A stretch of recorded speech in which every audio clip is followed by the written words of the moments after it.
नमस्कार बॉस, कैसे हैं आप लोग? उम्मीद है आप लोग बहुत अच्छे होंगे। भाई आज इंटीरियर में आए हैं RS सर के साथ में। बहुत ठंडी है भाई।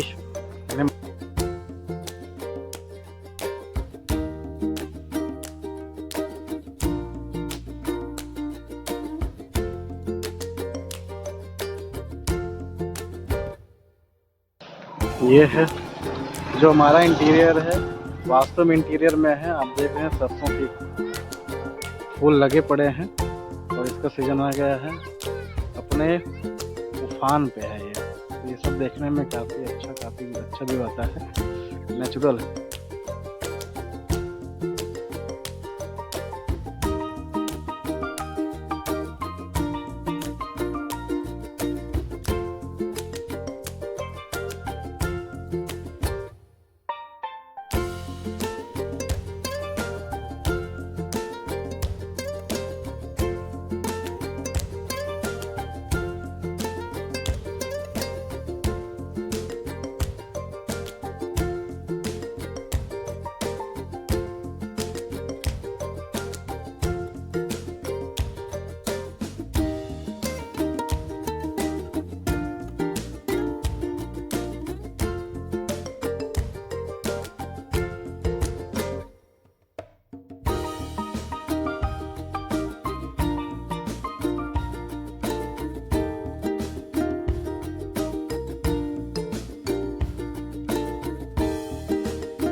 बस फाइनली मैं रूम पर आ गया भाई, और ये मेरी दशा है।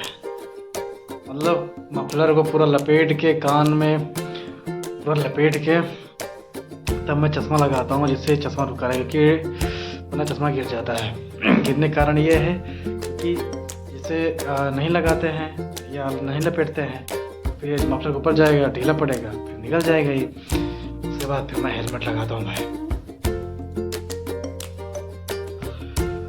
हेलमेट लगाने के बाद भाई पूरा खबर हो जाता है, खड़ा आ गए एकदम से। बहुत ठंड लगी, बहुत सूखी ठंडी पड़ रही भाई, है ना। एकदम मेरा अपना गिर गया भाई, सब अस्त व्यस्त पड़ा हुआ है यार, हालत ख़राब हो गई भाई। ये समझिए कि किसी तरीके से मैंने वर्किंग निपटाई। सारे डॉक्टर से मुलाकात थी। आज सबसे जो सीखने को मिला कि मिश्रा जी, अगर आप ठंडी में मेहनत कर लेते हैं, इसका रिजल्ट आपको आपके फरवरी, मार्च, अप्रैल से मिलेगी। अगर आप इधर मेहनत नहीं करेंगे तो आपका इसका रिजल्ट नहीं मिल पाएगा। उन्होंने बताया काम करने का तरीका ये होता है, नज़र, कंसिस्टेंसी और अपना फोकस। ये तीनों चीज़ें मिलके आपको सेल को उठाती हैं। ये लाइन सीखने को मिली मुझे, और बहुत उन्होंने सपोर्ट किया। सपोर्ट इन से सपोर्ट करते हैं और पुश करते हैं कि इसको ऐसे नहीं ऐसे करिए। एक जगह में डिटेलिंग में गड़बड़ा भी गया था, क्योंकि वहाँ पे हौच पौच हो गया था एकदम से जस्ट, क्योंकि सर थे नहीं, सर अपने गए थे अंदर लंच रूम में, लंच कर रहे थे। तो हम लोग बैठ डिबेट कर दिए। इतने पे हमारे एक जानने वाले बंधु आ गए, तो हम लोग उनसे मिलने के लिए, तब तक पीछे से अचानक से डॉक्टर साहब आ गए। अब वहाँ पे उन्होंने पीछे से कहा, अरे घबराइए नहीं, बैठिए आराम से, काहे हड़बड़ी मची है। हम लोग सर कि वो मतलब हमारे जानने वाले, उनसे मिलने जा रहे थे। बोले अच्छा कोई बात नहीं है, पहले आप कॉल कर लीजिए तो फिर आप मिल लीजिएगा। हमने कहा सर आपका वेट कर रहे थे और आप थे नहीं, इसलिए जो है हम लोग, तब भाई साहब आ गए। हमने कहा मुलाकात कर लेते हैं। कोई बात नहीं है, पहले आप कॉल कर लीजिए। तो फिर मैंने कॉल की। उसके बाद कुछ जब मैं कॉल करने गया तो मैं डिटेलिंग जब कर रहा था, वहाँ पे हमारे पास एक लीवर का सिरप है, तो मैं जब डिटेलिंग कर रहा था उसमें हड़बड़ा गया, क्योंकि सिरप और कैप्सूल दोनों का जो है हमारे पास में, जब मैं डिटेलिंग कर रहा था तो वहाँ पे क्या हुआ, अच्छा सिरप का कंपोजिशन अलग है, कैप्सूल का कंपोजिशन अलग है। तो सिरप में 2-3 ही कम मॉलिक्यूल्स पड़े हैं और इसमें कैप्सूल में काफ़ी सारे मॉलिक्यूल्स हैं। तो वो चीज़ें हौच-पच हो गई जुबान, मतलब कम्युनिकेशन थोड़ा डिस्टर्ब हो गया हमारा। तो बाकी सारी चीज़ें में जब डिटेलिंग मैंने की, सब कुछ मैंने किया, क्योंकि जब आप डिटेलिंग गड़बड़ाते हैं, जब फर्स्ट इंप्रेशन आपका गड़बड़ हो जाता है, फिर चीज़ें डिस्टर्ब हो जाती हैं। जब बाहर निकले तो उन्होंने कहा कि डिटेलिंग आप अपनी सही कर लीजिए। हमने कहा सर मैं सॉरी सर, मैं हड़बड़ा गया था। उस पर उन्होंने कहा कोई इशू नहीं है, होता है, सबके साथ होता है। जब कोई सीनियर रहता है तो चीज़ें हड़बड़ी में गड़बड़ा जाती हैं, तो इसके लिए कोई ज़्यादा वो नहीं है। उसके बाद में फिर हमने वहाँ पे कॉल की, फिर एक जगह मैं गया कॉल करने के लिए। भाई साहब, दुश्मन को भी ऐसा ना हो यार, ऐसा मैंने नज़ारा देख लिया वहाँ पे। एक मतलब पेशेंट था, उसकी जो गर्दन थी उसकी ऐसे हो गई, ऐसे मुड़ी हुई थी, ऐसे, मतलब उसका जो सिर था वो ऐसे ऐसे इधर देख रहा था, मतलब सीधा नहीं हो रहा था। भाई उसको देख के ना बहुत पेन हुआ यार। वो भी लड़की थी, उम्र भी हो गई थी, जो 24-25 साल लगी रही होगी।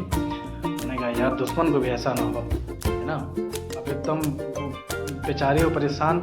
उसके बाद में कुछ डॉक्टर साहब ने कहा कि मुझे लगता है कुछ मेंटल का केस है, क्योंकि वो उठ के भाग रही थी। एक तो उसकी कंडीशन ऐसे, दूसरा उसके वो उठ के भाग रही थी। तो उसको जो है ये जो होता है मतलब गले में बांधा था, मैं उसका नाम बोल रहा हूँ, उसको बांधा गया। तो फिर क्या किया उसने, निकाल के फेंकना स्टार्ट कर दिया।